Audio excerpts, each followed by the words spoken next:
Do you want to have a square foot garden, but you don't know what problems can lay ahead?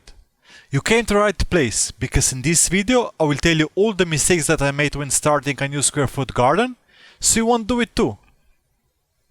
While cleaning my summer garden, I had time to reflect on all the errors that I did this season, in my new small kitchen garden, and I decided to share them with you, so you can avoid them.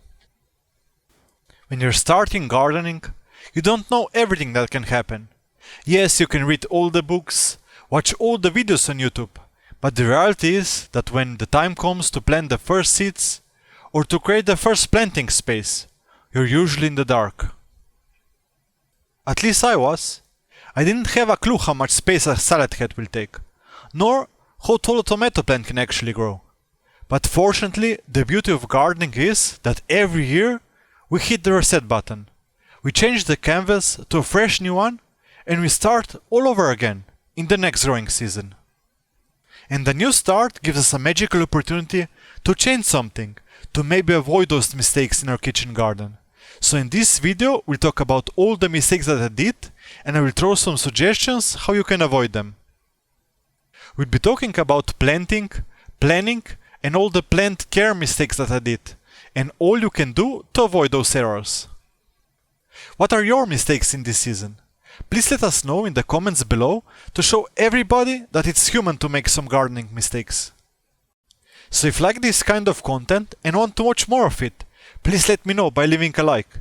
And if you aren't already subscribed, please do it now so you won't miss any gardening content from me. So without further ado, let's start examining all the errors that I did. I admit I was in a rush this year. Trying to build and plan my garden for the first time was a mess. I didn't know where to start and what are all the things I needed to take into consideration. So the first mistake I noticed almost immediately after planting was my raised garden bed direction. Instead of building my raised beds north to south, I built them west to east. This meant that the plants in the first row were getting more sun and they were shading all the other rows.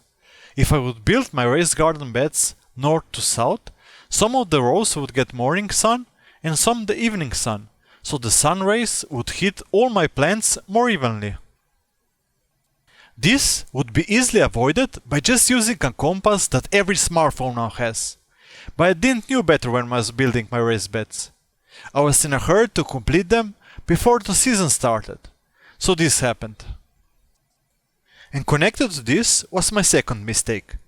When planning my garden, I didn't take into consideration how tall the plants were.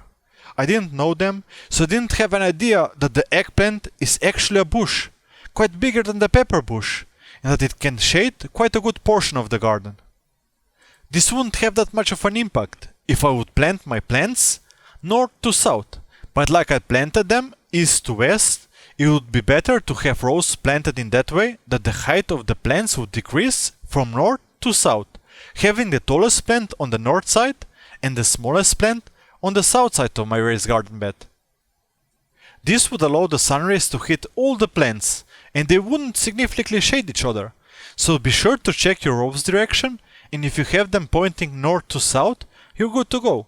But if you have them east to west, be careful where you're planting specific plant sizes. One other mistake that I did regarding shade in my garden is that I didn't take into consideration all my surroundings.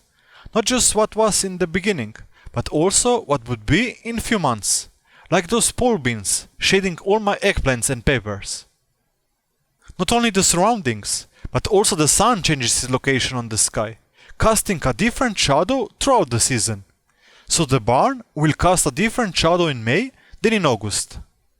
To predict all the shadow castings, you can use Google SketchUp, but unfortunately I learned that too late.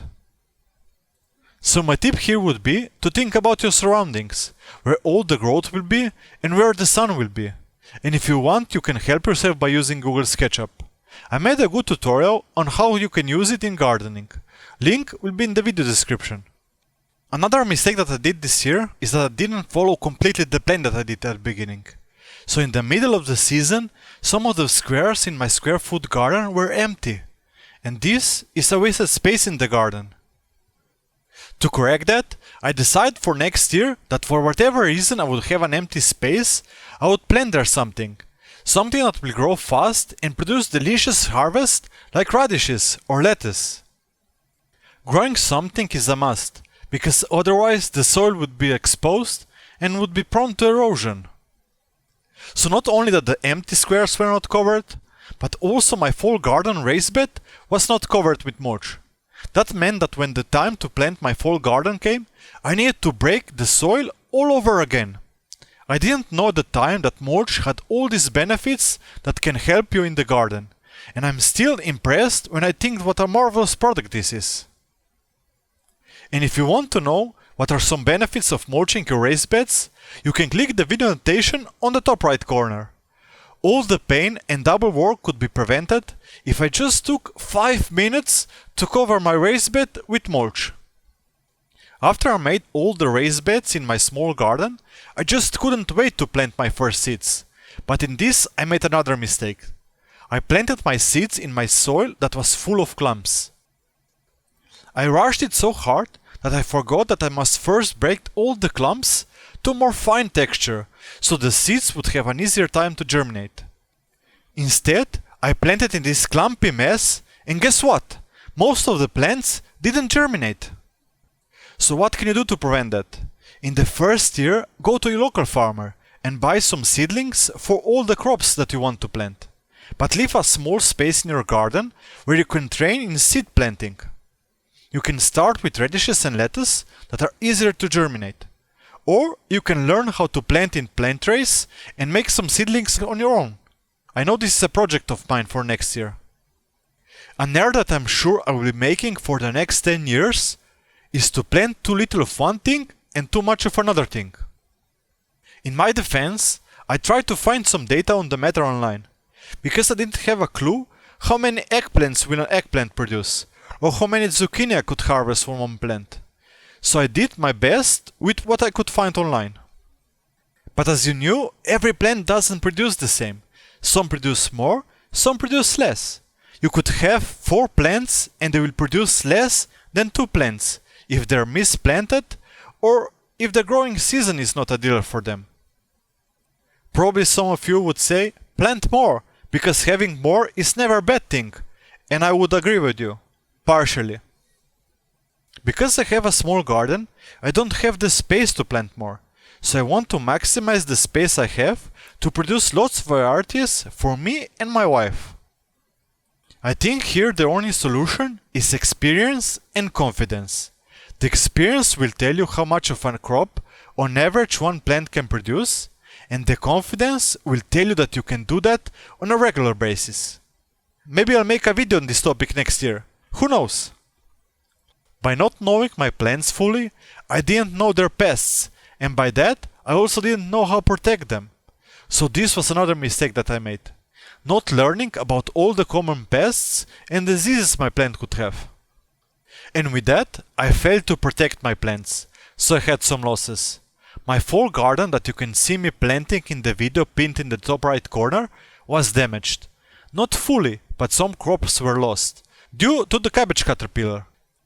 And all of this could be prevented by using a simple cover to prevent the butterflies to lay eggs on my cabbage. This will be an easy project for next year. This year I also wanted to plant my potatoes in some grow bags. They seemed to grow fine, the green was lush and nice looking, but when the time came to harvest them, I found out that the potato bulbs were small and the soil was bone dry. I think the bulbs were small because I didn't water the plant more frequently. This is one of the drawbacks when planting in grow bags. They need watering more frequently because they cannot accumulate moisture and they get dry faster. So for next year I will try this method again, but will try to schedule my watering more frequently. Or maybe construct a self-watering system, who knows? On the plus side, this was one of the easiest and fastest potato harvesting that I had. So what's the moral of this story? I hope you can see that every beginner gardener, and also an experienced one, will do some mistakes. But fortunately, it's nothing wrong in doing them. You can comment below what errors you did this or any other season to let others know that this is normal. The important thing is that you don't get discouraged when you see that you did something wrong, or even worse, that you don't start gardening because you think you don't have a green thumb, or that your plants will fail. Remember that even if some of your plants won't flourish, you can learn something new, and by doing that, you can expand your knowledge and improve the following year. Because a garden is not like a building that you built once and you have to live in it for the rest of your life, or pay a huge price to correct all the mistakes. No, a garden is like a living space. If you decide, you can swap all the beds, all the planting positions, all the crops for that matter, for the next growing season. Every year is a new beginning with somewhat of a different story. And if you take only one thing from this video, I want to be this. The weather will change, the seeds will change, but one thing is guaranteed. Our knowledge will grow with every season, and the more we know, the better our decisions will be.